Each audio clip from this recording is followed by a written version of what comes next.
Olá, bem-vindo, bem-vinda. Essa é a nossa aula 132 do estudo básico de Espiritismo. Nessa sequência de vídeos fazemos então o estudo inicial da doutrina espírita, a leitura do Livro dos Espíritos, esse que aparece aqui do lado, que foi o primeiro livro compilado por Allan Kardec, o livro que deu base então para a doutrina espírita. Um livro de perguntas e respostas, perguntas que Kardec fazia e respostas que ele recebia da espiritualidade sobre todos os principais assuntos, para nos direcionar. Bom, então desse primeiro livro surgiu a doutrina espírita, e toda essa história da doutrina espírita, quem foi Allan Kardec, quais os fundamentos da doutrina espírita, como ele então criou a doutrina espírita em 1857. Toda essa história nós contamos na aula 1. A aula 1 tem o título O que é o Espiritismo? Vale muito a pena. Se você está começando agora, não tem nem ideia do que seja o Espiritismo de fato, vale a pena assistir a aula 1 aqui na sequência de vídeos. Bom, e a gente sempre faz toda a aula a leitura, então, de um conjunto de perguntas e um conjunto de respostas do Livro dos Espíritos. E vamos caminhando até chegar no final. E estamos pertinho, hein? Bom, o Livro dos Espíritos de hoje, nós vamos falar sobre perguntas que Kardec fez, que estão na parte 4ª, capítulo 2. Perguntas sobre paraíso, inferno e purgatório. Super interessante. Será que existe? Será que não existe, né? São mais ou menos as perguntas que Kardec fez. Como tudo funciona? Então, junte-se a nós, deixe seu like, inscreva-se se você não está inscrito e vamos ver essas perguntas. Mas, antes da leitura do Livro dos Espíritos, nós sempre fazemos a leitura de uma página do livro Caminho, Verdade e Vida, esse maravilhoso livro de Emmanuel, psicografado pelo Chico, e já aparece aqui do lado do Livro dos Espíritos. Toda a aula, nós lemos uma página dele como abertura. É o nosso momento Reforma Íntima. E retiramos dali, então, os aprendizados do dia para colocar em prática no nosso dia a dia. Bom, começamos, então, pelo Caminho, Verdade e Vida, pelo título Opiniões. Bora lá. Hoje lemos uma página, então, que tem o título Opiniões. E o Caminho, Verdade e Vida sempre inicia com um versículo. O versículo de hoje diz: Ai de vós, quando todos os homens de vós disserem bem, porque assim faziam seus pais aos falsos profetas. Jesus. Está em Lucas, capítulo 6, versículo 26. E aí agora o texto de Emmanuel, que nos explica o versículo. Indubitavelmente, muitas pessoas existem de parecer estimável, às quais podemos recorrer nos momentos oportunos, mas que ninguém despreze a opinião da própria consciência, porquanto a voz de Deus comumente nos esclarecerá nesse santuário divino. Rematada loucura é o propósito de contar com a aprovação geral ao nosso esforço. Quando Jesus pronunciou a sublime exortação desta passagem de Lucas, agiu com absoluto conhecimento das criaturas. Sabia o Mestre que num plano de contrastes chocantes como a Terra, não será possível agradar a todos simultaneamente. O homem da verdade será compreendido apenas em tempo adequado pelos espíritos que se fizerem verdadeiros. O prudente não receberá aplauso dos imprudentes. O mestre, em sua época, não reuniu as simpatias comuns. Se foi amado por criaturas sinceras e simples, sofreu impiedoso ataque dos convencionalistas. Para Maria de Magdala, era ele o Salvador. Para Caifás, todavia, era o revolucionário perigoso. O tempo foi a única força de esclarecimento geral. Se te encontras em serviço edificante, se tua consciência te aprova, que te importam as opiniões levianas ou sinceras, ou insinceras. Cumpre o teu dever e caminha. Examina o material dos ignorantes e caluniadores como proveitosa advertência. E recorda-te de que não é possível conciliar o dever com a leviandade, nem a verdade com a mentira. Um belíssimo texto, como sempre, né, de Emmanuel, um texto profundo, maravilhoso, que nos faz pensar. E sobre esse texto agora, inicialmente nós agradecemos, como sempre fazemos, a Emmanuel pelo texto maravilhoso e agradecemos ao Chico pela psicografia. Agora vamos retirar aqui o aprendizado desse texto belíssimo que acabamos de ler, né? E desse texto lido hoje, o que Emmanuel nos traz aqui, explicando o versículo, as palavras de Jesus, né? Emmanuel começa dizendo, olha, indubitavelmente, ou seja, sem sombra de dúvida, muitas pessoas existem de parecer estimável, ou seja, com excelente aparência e até com boas intenções, né? Mas que ninguém despreze a opinião da própria consciência. Então essas palavras de Emmanuel são exatamente o que nós sempre repetimos aqui no canal, né? O Espiritismo, ele é conhecido como a doutrina do racional, da razão. Então nós temos que constantemente utilizar a nossa própria consciência, a nossa própria consciência, para fazermos as escolhas do nosso caminho. Não escutar os amigos, não escutar a sociedade. Ah, mas a sociedade está dizendo que é por ali o caminho. A maioria está naquele caminho. Ah, então eu vou também. Não. É isso que chama a atenção, Emmanuel, e que Jesus já chamava a atenção contra os falsos profetas. Então Jesus já comentava isso, que já desde aquela época existiam muitos falsos profetas. E aí todo mundo se pergunta, é aquele momento que todo mundo se pergunta, puxa, mas como é que eu consigo distinguir a verdade da mentira? Como é que eu consigo distinguir o que está certo do que está errado, ou que não está 100% certo? Porque às vezes não existe só o certo e o errado, né? Existe aquele que é mais ou menos, tem algumas coisinhas, alguns detalhes bons, mas tem muita coisa no meio ali, muita coisa errada.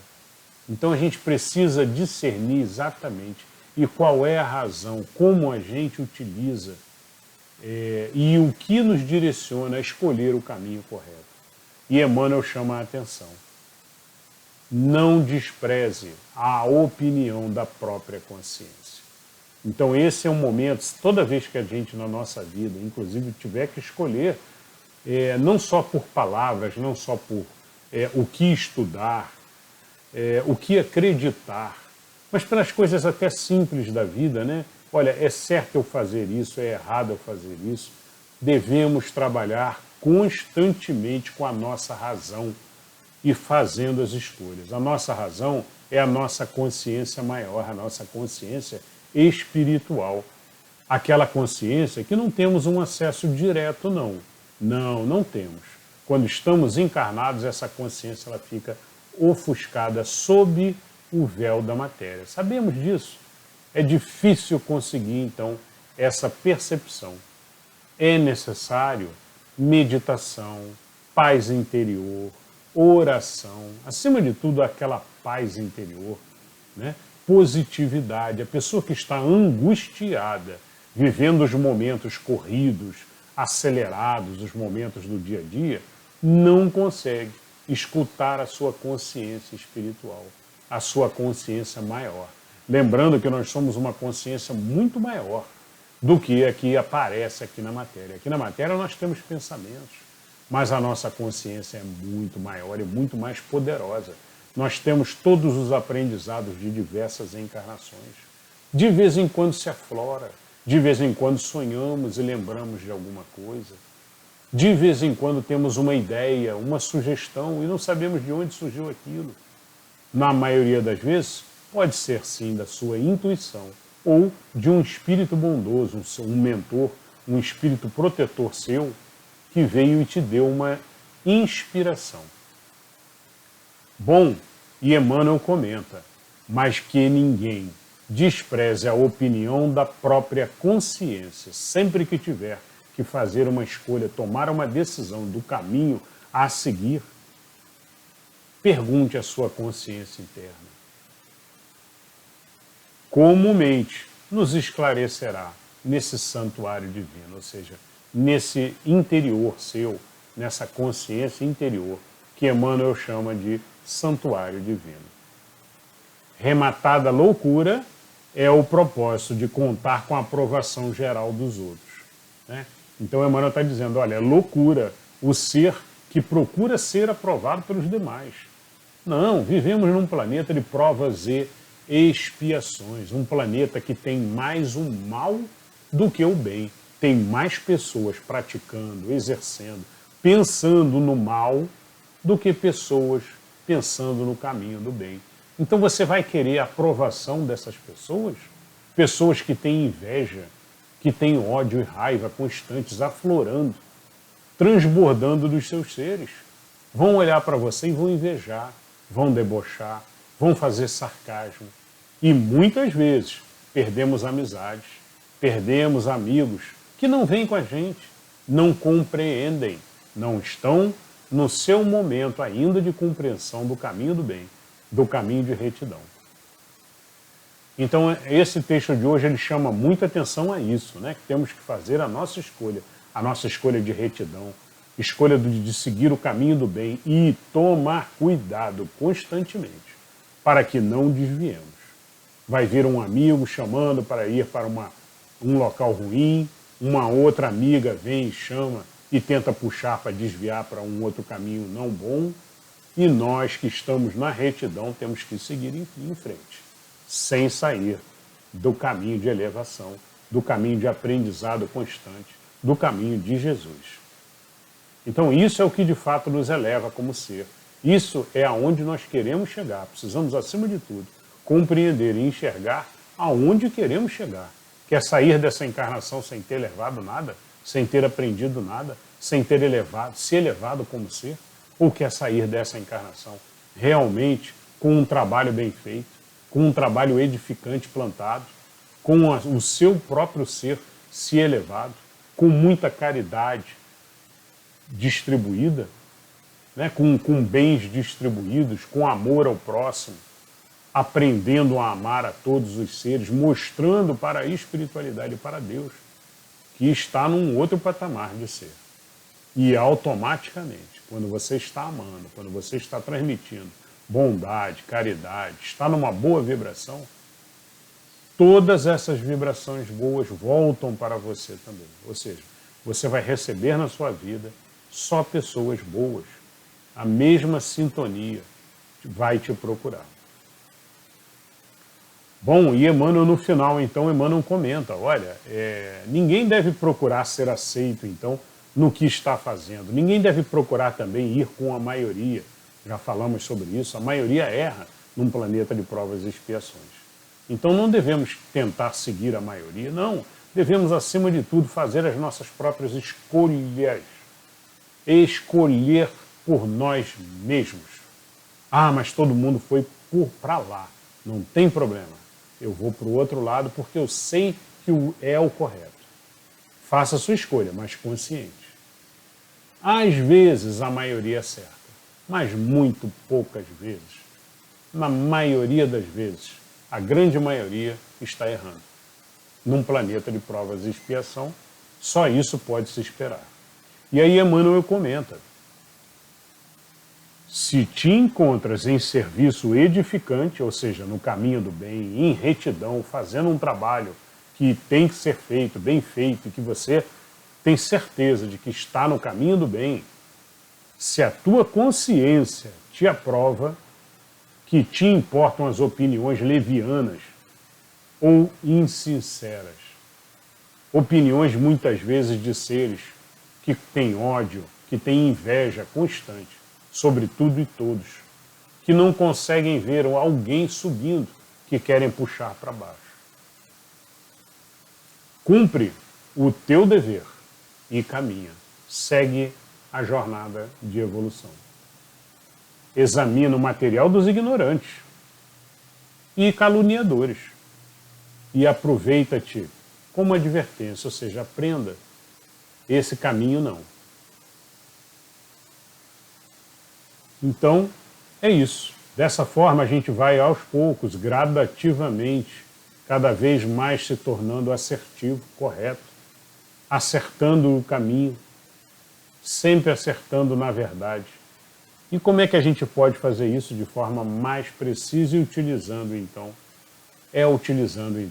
o Evangelho de Jesus, conhecendo o Evangelho constante, estudando também a doutrina espírita, todos os livros espíritas, e aí você vai fazer cada vez mais as suas próprias decisões de forma mais correta. Lembrando que errar não tem problema nenhum, faz parte do aprendizado. O mais importante é quando errar, reconhecer o erro, corrigir, se for possível, corrigir imediatamente aquele erro e retornar para o caminho correto. Muito bem, pessoal. Opiniões foi o título de hoje. Lemos o título Opiniões. Né? E que a gente, dentre as opiniões que existem no mundo, deve escolher a sua própria e seguir o seu próprio caminho, as suas próprias decisões. Bom, essa foi a leitura de hoje, então, no Caminho, Verdade e Vida. Maravilhoso texto, né, de Emmanuel. Agradecemos muito sempre a Emmanuel e a Chico pela psicografia. Vamos agora, então, para a leitura do Livro dos Espíritos de hoje. E no Livro dos Espíritos, estamos na parte 4ª, no capítulo 2, falando sobre penas e gozos futuros do mundo espiritual, né? Ou seja, o que sofrem os espíritos no mundo espiritual. E estamos no último título, no último tópico. É o último do Livro dos Espíritos. O Livro dos Espíritos contém 1019 perguntas. Hoje vamos até a 1017. E na próxima aula encerraremos, então, esse trabalho de leitura do Livro dos Espíritos, essa série. Lembrando que aqui no canal tem muitas séries, muitas sequências de vídeos, muitas playlists para você assistir com muito estudo e aprendizado. Hoje, então, vamos da questão 1012 a 1017, falando sobre paraíso, inferno e purgatório. Vamos à pergunta 1012, pergunta de Kardec. Haverá no universo lugares circunscritos para as penas e gozos dos espíritos, segundo os seus merecimentos? Então a pergunta de Kardec é, olha, existe um localzinho certo, determinado, né, circunscrito, um local determinado para penas e gozos dos espíritos, segundo os seus merecimentos, né? Algo como algumas religiões entendem como o céu, né? Ou o inferno, um determinado local para sofrimento, né? E os espíritos respondem. Já respondemos a esta pergunta. As penas e os gozos são inerentes ao grau de perfeição dos espíritos. Cada um tira de si mesmo o princípio de sua felicidade ou de sua desgraça. E como eles estão por toda parte, nenhum lugar circunscrito ou fechado existe, especialmente destinado a uma ou a outra coisa. Quanto aos encarnados, esses são mais ou menos felizes ou desgraçados, conforme é mais ou menos adiantado o mundo em que habitam. Então os espíritos responderam aqui dizendo, olha, não existe um local circunscrito, fechado, né? Depende muito de cada espírito, e os espíritos estão em toda parte, em todos os lugares.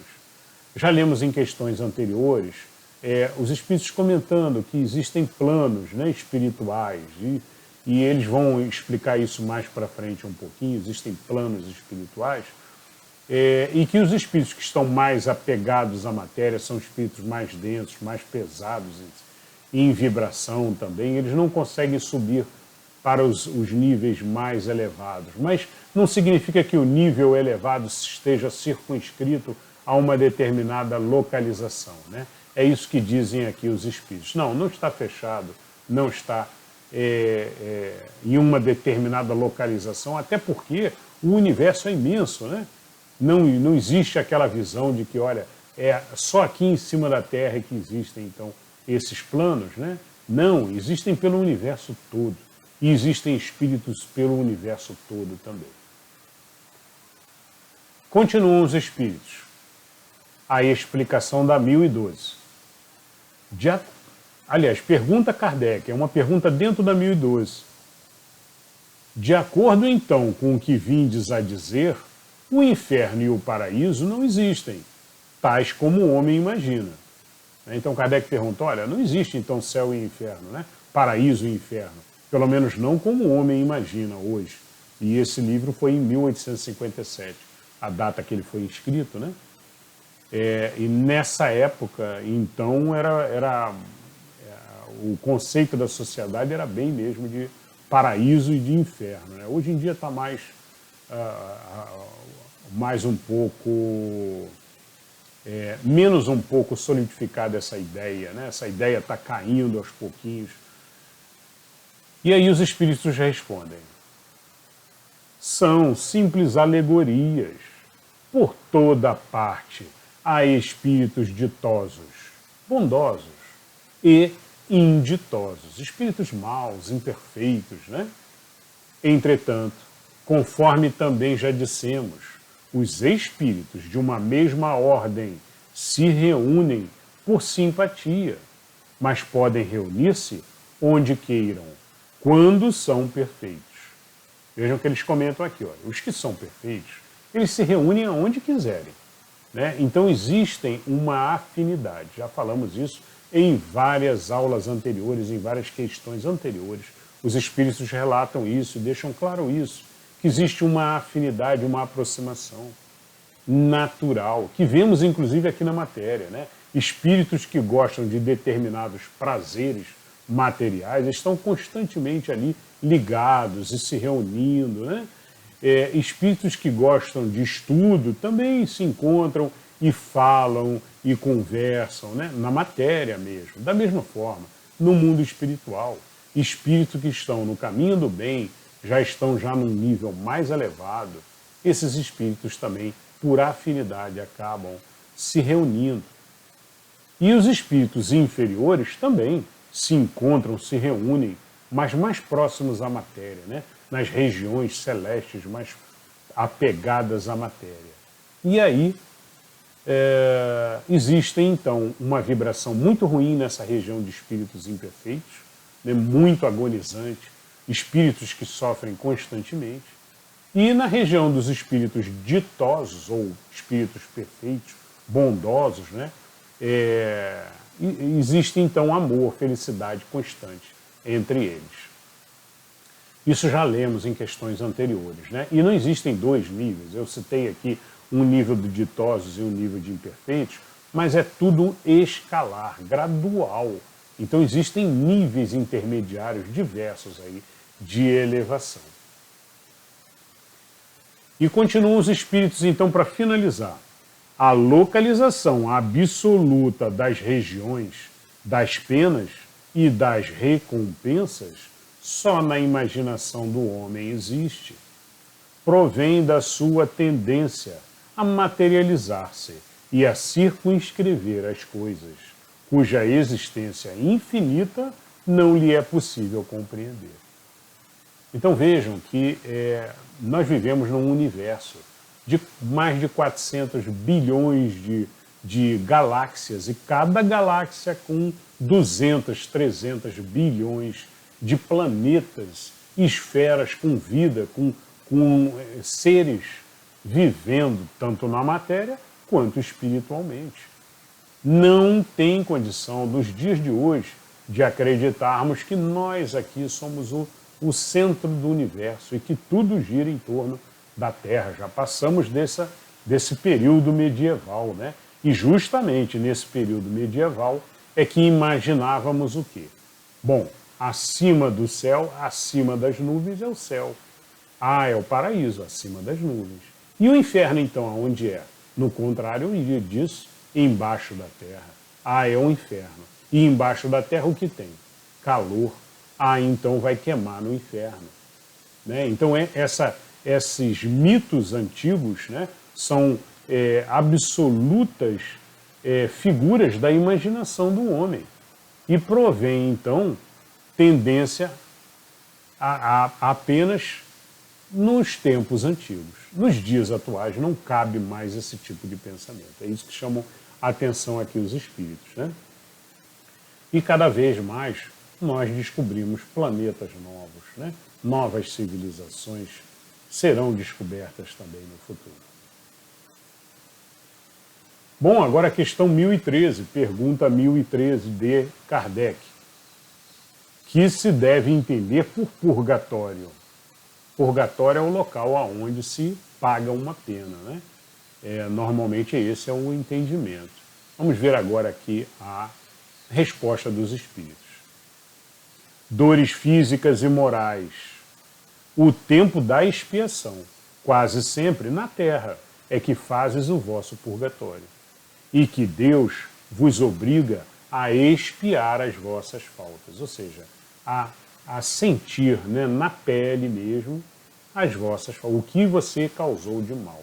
Se você causou um mal a alguém, em outra encarnação, ou às vezes na própria encarnação, você vai sofrer aquele mal de volta para você, para que você perceba, sinta e faça, acima de tudo, faça o aprendizado de que aquilo não pode fazer. Continuam os espíritos. O que o homem chama purgatório é igualmente uma alegoria, devendo-se entender como tal, não um lugar determinado, porém o estado dos espíritos imperfeitos que se acham em expiação, até alcançarem a purificação completa, que os elevará à categoria dos espíritos bem-aventurados. Operando-se essa purificação por meio das diversas encarnações. O purgatório consiste nas provas da vida corporal. Então os espíritos reforçam de que, olha, purgatório é aqui na matéria, é a vida após a vida após a vida, com muito sofrimento, com muitas provas para passarmos, né, constantemente aqui na matéria. A gente sabe que é para isso. Né? Ah, mas eu tive uma vida boa, eu tive uma vida que eu não passei por dificuldade nenhuma. Talvez você não tenha muitas provas a pagar. Ou você recebeu, de repente, um benefício de Deus. Mas na próxima encarnação você vem, talvez, pagando alguma outra prova. É certo que todo mundo que está encarnando aqui tem provas para pagar. Tem algum débito das vidas passadas, que a gente vai aos pouquinhos, vai pagando, vai aprendendo, vai fazendo lição e compreendendo que não pode agir daquela maneira ou daquela outra. E vai se iluminando o próprio ser, fazendo o próprio aprendizado. E esse próprio aprendizado de iluminação é que nos faz crescer como espíritos, como seres, e nos faz então chegar aos níveis mais altos da espiritualidade. Aí sim, nos níveis mais altos, mais elevados, como seres perfeitos, quanto mais elevado a gente está, menos necessidade de encarnar novamente a gente tem. Menos expiação a gente terá também. Muito bem. Essa foi a questão 1013. Vamos agora à questão 1014. Pergunta de Kardec. Como se explica que os espíritos cuja superioridade se revela na linguagem de que usam tenham respondido a pessoas muito sérias a respeito do inferno e do purgatório, de conformidade com as ideias correntes? Então Kardec comenta, olha, a gente vê respostas de espíritos até de superioridade, e como Kardec reparava logo de imediato a superioridade do espírito, né? pelas palavras utilizadas, pela colocação das ideias. Então ele conseguia reparar, então, pela retidão das palavras e tudo, conseguia reparar que era um espírito ali, pelo menos ali que estava subindo, né, que estava não era um espírito de nível imperfeito, não era. E Kardec pergunta, como é que pode esses espíritos passarem algumas mensagens falando sobre inferno, falando sobre purgatório. De vez em quando ele recebia, eles tinham algumas mensagens desse tipo e percebiam que era um espírito bom, um espírito elevado. E aí a resposta, então, dos espíritos é que estes falam uma linguagem que possa ser compreendida pelas pessoas que os interrogam. Quando estas se mostram imbuídas de certas ideias, eles evitam chocá-las muito bruscamente, a fim de lhes não ferir as convicções. Se um espírito dissesse a um muçulmano, sem precauções oratórias, que Maomé não foi profeta, seria muito mal acolhido. Então eles dão um exemplo aqui de Maomé, mas poderia ser de qualquer outro ser, né? Se falasse que, olha, que aquele ser não foi o que eles pensavam, né? Ou se falasse alguma outra novidade que mudasse muito, talvez tivessem que mudar as palavras um pouco, falar com palavras mais adocicadas, de uma outra forma, né? Mas sempre utilizando figuras como Jesus sempre fez, né? Com parábolas, tentando ali iluminar um pouco aqueles seres para que eles entendam realmente a realidade. Muito bem, e aí dentro da questão 1014, Kardec faz uma outra pergunta. Kardec pergunta, concebe-se que assim procedam os espíritos que nos querem instruir, como porém se explica que interrogados acerca da situação em que se achavam, alguns espíritos tenham respondido que sofriam as torturas do inferno ou do purgatório. Então Kardec comenta, olha, como é que se explica que alguns espíritos, quando interrogados, né, eles comentam que sofriam torturas do inferno ou do purgatório, né? E aí os espíritos comentam, quando são inferiores e ainda não completamente desmaterializados, os espíritos conservam uma parte de suas ideias terrenas e, para dar suas impressões, se servem dos termos que lhes são familiares. Acham-se num meio que só imperfeitamente lhes permite sondar o futuro. Essa a causa de alguns espíritos errantes ou recém-desencarnados falarem como o fariam se estivessem encarnados. Inferno se pode traduzir de uma vida de provações, extremamente dolorosa, com a incerteza de haver outra melhor. Purgatório, por uma vida também de provações, mas com a consciência de um melhor futuro. Quando experimentas uma grande dor, não costumas dizer que sofres como um danado? Tudo isso são apenas palavras e sempre ditas em sentido figurado. Então, os espíritos comentam aqui, olha, provavelmente foi espíritos não elevados comentando de um grande sofrimento, no mundo espiritual até. Desencarnaram e foram para regiões onde estavam cercadas de outros espíritos muito sofredores. Isso não significa que existe uma região delimitada. É isso que os espíritos chamam a atenção. Não, eles estavam em um momento com vários outros juntos por causa daquela simpatia, né? Aquela proximidade que acaba os atraindo, né? E ele estava ali, quando você está sozinho sofrendo é ruim, quando você está com vários outros sofrendo em volta, com raiva, com ódio, todos eles na mesma vibração ruim, o sofrimento é muito maior. A angústia provocada é imensa, né? E é isso que o espírito estava comentando, estava usando a palavra, então, de inferno, estava num purgatório, né? Porque é a palavra que ele, como um ser inferior, um ser ainda muito imperfeito, conhecia. era uma palavra de um ser que ainda está muito apegado à matéria, que não conhece ainda os mundos ditosos mais elevados. E ele estava narrando com as palavras que ele tinha e que ele se lembrava também da sua existência. Então é mais ou menos essa a resposta dos espíritos na questão 1014. Muito bem, vamos agora então para a questão 1015. Pergunta de Kardec: que se deve entender por uma alma a penar? Então, quando alguém falar assim, uma alma a penar, o que se deve entender? Né? E aí os espíritos respondem: uma alma errante e sofredora, incerta de seu futuro, e a qual podeis proporcionar o alívio, que muitas vezes solicita, vindo comunicar-se convosco. Então, trata-se de um espírito sofredor, um espírito inferior ainda, que ainda está sofrendo muito, e que muitas vezes vem pedir ajuda por estar passando por grande sofrimento. Bom, e isso se deve então ao ser, o ser que fica sofrendo, né, constantemente no mundo espiritual, ele sofre da moral, da sua própria consciência, das suas angústias, dos seus medos constantes, né?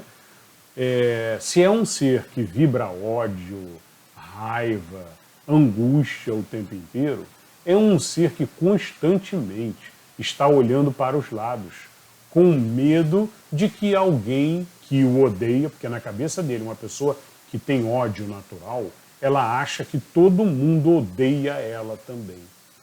E aí é que vem o grande espelho das angústias aí, né? Que é esse reflexo, então, dos próprios sentimentos. Esse reflexo dos próprios sentimentos traz de volta aquele medo do ódio.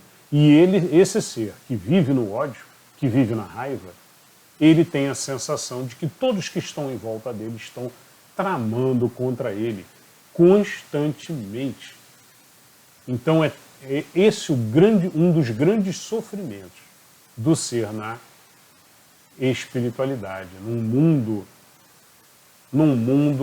ali muito ainda de sofrimento, né? Ou seja, num estágio ali onde só ficam os espíritos sofredores. Um local não circunscrito, como comentaram os espíritos. Muito bem, essa foi a questão 1015, então. Então, uma alma a penar é uma alma sofredora. Vamos agora à questão 1016. Pergunta 1016 de Kardec. Em que sentido se deve entender a palavra céu? Então, quando muitas vezes ouvimos, vai para o céu, esse não vai para o céu, né? O que se deve entender? E aí os espíritos respondem: julgas que seja um lugar, como o Campos Elíseos dos antigos, onde todos os bons espíritos estão promiscuamente aglomerados, sem outra preocupação que é de gozar pela eternidade toda de uma felicidade passiva? Então, os espíritos perguntam: olha, você acha que ele vai para um Campos Elíseos ou alguma coisa assim, né? Para uma grande nuvem lá no alto, né? Onde ele vai ficar lá descansando, deitado, sem nenhuma preocupação, gozando por toda a eternidade de uma felicidade passiva? E a resposta então continua: não é o espaço universal. São os planetas, as estrelas e todos os mundos superiores, onde os espíritos gozam plenamente de suas faculdades, sem as tribulações da vida material, sem as angústias peculiares à inferioridade. Então os espíritos comentam: olha, não é o espaço, não. Espíritos comentam: não. É o espaço universal, ou seja, por todos os lugares. Não existe um campo dos antigos, né? O Campo Elíseos, ou um céu fechado por um portão. Não, não existe. É todo o universo. Os espíritos estão por todo o universo. Então eles deixam claro aqui: não. é o espaço universal. Aí é o céu. Né? Aí é onde estão os espíritos todos, tanto os espíritos ditosos, os espíritos perfeitos, como os espíritos imperfeitos. Só que os espíritos imperfeitos vivem entre eles, em determinadas regiões, em determinados locais. Não circunscritos, não, eles podem sair de lá, voltar para a matéria, ficar aqui na matéria, andando, né? Sabemos disso. Estão por toda parte. Da mesma forma que os espíritos bondosos também. Mas esses estão em regiões mais elevadas, de um nível mais elevado, mais espiritualizado e próximos de outros espíritos semelhantes, espíritos bons. Bom, essa foi então a 1016. Muito bem, vamos à nossa última pergunta de hoje. Pergunta 1017. Pergunta de Kardec. Alguns espíritos disseram estar habitando o quarto, o quinto céus, etc. Que queriam dizer com isso? Ou seja, Kardec quer saber o que é isso de primeiro céu, segundo céu, terceiro céu, quinto céu, que alguns espíritos, inclusive, traziam essa informação, né? E o próprio apóstolo Paulo também comentou que chegou no terceiro céu, em uma de suas mensagens ele comenta, e diversos outros relatos, então, falam sobre os níveis dos céus, né? Existem algumas religiões, a religião judaica, por exemplo, fala sobre as camadas dos céus, né? E que seriam 10 camadas de elevação, 10 céus, né? O gnosticismo também, os primeiros cristãos gnósticos, né? Eles também acreditavam nas camadas celestiais, 10 camadas que envolviam, então, o céu, né? Então o céu seria uma escada de 10 camadas diferentes. Bom, e aí a resposta dos espíritos. Perguntando-lhes que céu habitam, é que formais ideia de muitos céus dispostos, como os andares de uma casa. Eles então respondem de acordo com a vossa linguagem, mas, por estas palavras, quarto e quinto céus exprimem diferentes graus de purificação e, por conseguinte, de felicidade. É exatamente como quando se pergunta a um espírito que se está no inferno. Se for desgraçado, dirá sim, porque para ele inferno é sinônimo de sofrimento. Sabe, porém, muito bem que não é uma fornalha. Um pagão diria estar em Tártaro. Continuam os espíritos. O mesmo ocorre com outras expressões análogas, tais como cidade das flores, cidade dos eleitos, primeira, segunda ou terceira esfera, que apenas são alegorias, usadas por alguns espíritos, quer como figuras, quer algumas vezes por ignorância da realidade das coisas, e até das mais simples noções científicas.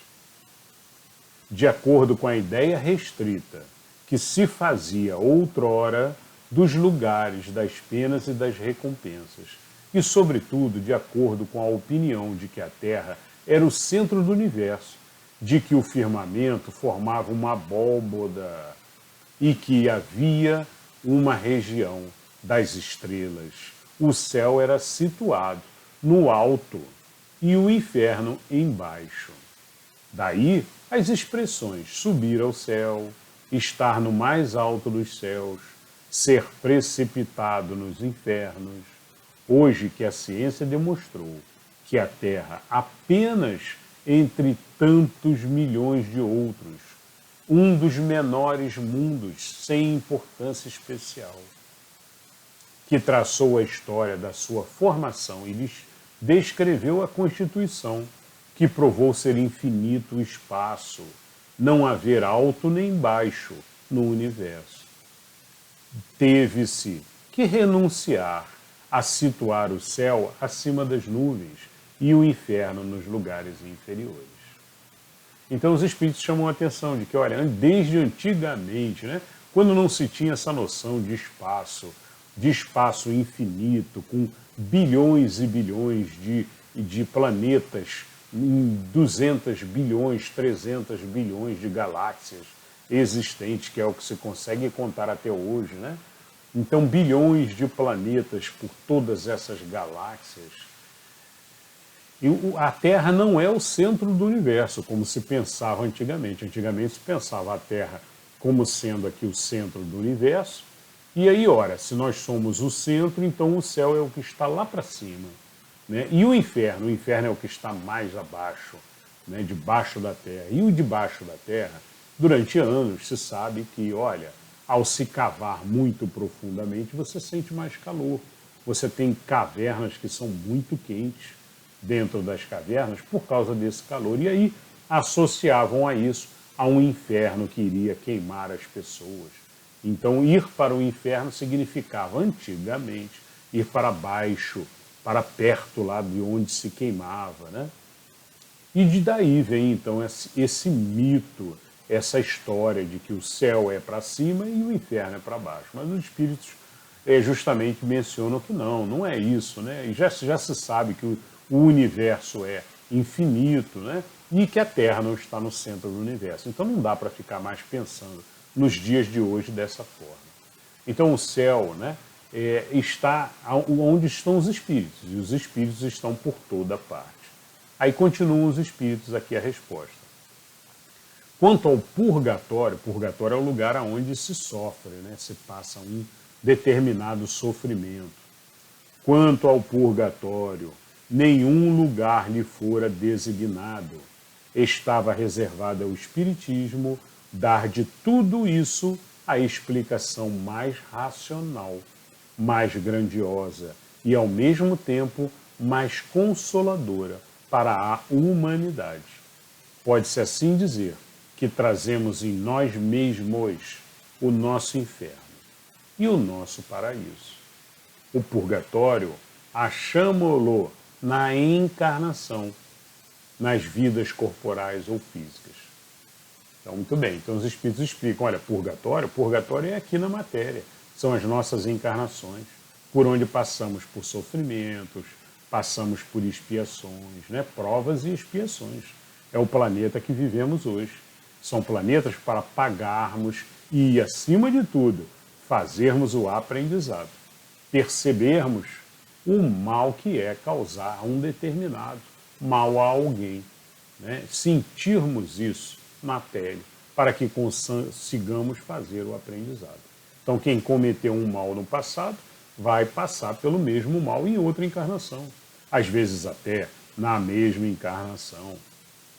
Então, aquilo acaba voltando para que a pessoa possa, então, perceber que aquilo é ruim, que não se deve fazer alguém passar por aquilo. Então, esse é o sentido do purgatório aqui explicado pelos espíritos, né? E os espíritos comentam aqui também, muito importante, que, olha, o céu, né, e o inferno estão dentro de nós. Somos nós mesmos que causamos o céu e o inferno. O reino de Deus, como tanto se falou, Jesus repetia. O reino de Deus não está no céu, senão os pássaros chegaram antes. Não está nas águas, senão os peixes vos precederam, chegaram antes. Né? O reino de Deus está dentro de vós. O que isso significa? Significa que precisamos encontrar esse reino de Deus, essa paz interior, esse amor constante, essa felicidade que está dentro de nós, mas que ela fica ofuscada, ela fica coberta. E coberta pelo quê? Coberta pelos vícios, pelo mal, pelas vibrações ruins que acabamos emitindo constantemente na matéria. Então, um trabalho nosso para chegar a esse reino de Deus, a essa paz interior constante, é um trabalho que não acaba, que é constante, que é o vigiai e orai. Vigiai e orai constante à busca desse reino de Deus, essa paz interior. E essa paz interior, ela só é alcançada com a prática do bem constante, com a retidão, com a oração constante também, meditação. Meditação de vez em quando também é fundamental para que alcancemos a paz interior, para que demos chance também de recebermos respostas às nossas dúvidas. E aí encontramos então essa paz interior, que é o verdadeiro céu, ou o verdadeiro paraíso, como alguns chamam também. Tá? Então não adianta procurar, a principal resposta dos espíritos, não adianta procurar o céu ou os céus. Não, isso são níveis de elevação do espírito. Então se você chega num estado realmente de paz interior profunda, num estado de amor, transbordando amor a todos ao seu redor, você certamente se elevou. Você já está num desses céus. Mas ainda falta muito, com certeza. Quem está encarnado num planeta de provas e expiações vai encarnar ainda muitas vezes pela frente. Mas cada vez menos sofrendo, cada vez menos expiando as suas provas. Porque haverão menos dificuldades, menos sofrimentos para esse ser passado. Então essa é a principal resposta aí sobre purgatório, sobre paraíso e sobre inferno. Muito bem, pessoal, espero que vocês tenham gostado. Essa foi a questão 1017, a última de hoje. E atenção, a próxima aula é a nossa última aula dessa sequência de vídeos de leitura do Livro dos Espíritos. Vamos concluir a leitura do Livro dos Espíritos, lendo a pergunta 1018 e depois a pergunta 1019 e algumas conclusões que vamos ler também. Bora lá então para a nossa última aula dessa sequência de vídeos. Tem muitos outros vídeos aqui no canal. E se você não assistiu a série toda aqui do Livro dos Espíritos, assista. Assista, volte e assista de novo, que vale muito a pena, muito aprendizado. Bom, espero que vocês tenham gostado. Como Jesus disse, que aquele que busca nunca cesse de buscar até ter encontrado. E Jesus se referia a essa busca interior, desse paraíso interior, desse céu, do reino de Deus que está dentro de nós. Estudo constante e amai-vos uns aos outros. Essa é a regra. Nos vemos na próxima aula. Até lá!